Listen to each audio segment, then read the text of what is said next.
Presented by Lakshmi Music Studio.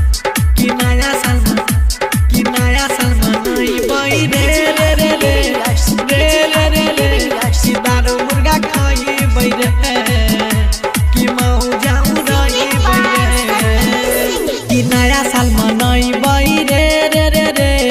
दारू मुर्गा खाई बैरे खूबे मौजा उड़ई बैरे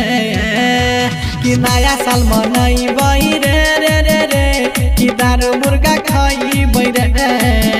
खूबे डीजे बजाई बैरे मन रहतै मगन रहबै दोस्त सबके संग नया साल में मौजे उड़ई बैरे कि दारू मुर्गा खाई बैरे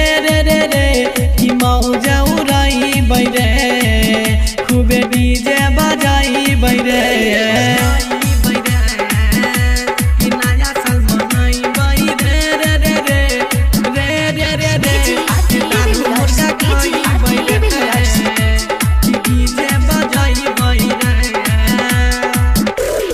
नया साल में नया नया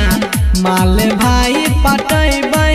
रे जाय के सफारी महुआ पीबै होठ में होठ सटै रे हैप्पी न्यू ईयर। नया साल में नया नया माल भाई पटै रे जाय के सफारी महुआ पी के होठ में होठ सटै रे बजेबै सन्नी सिंह के गाना बुढ़बो भए जेतै दीवाना दूगो छौरी मंगाई के नचैबै रे कि नया साल मनैबै रे कि दारू मुर्गा खैबै रे कि डीजे खूब बजाइबै रे कि नया साल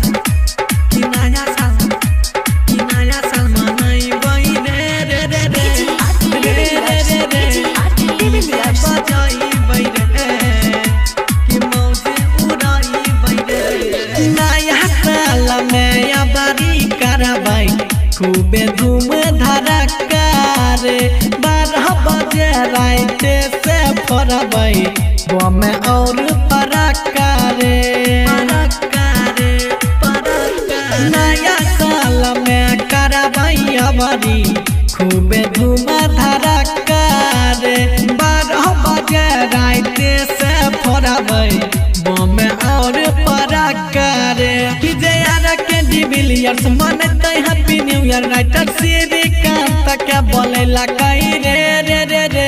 कि दारू मुर्गा खैबै रे कि नया साल मनैबै रे कि डीजे बजाइबै रे हैप्पी न्यू ईयर।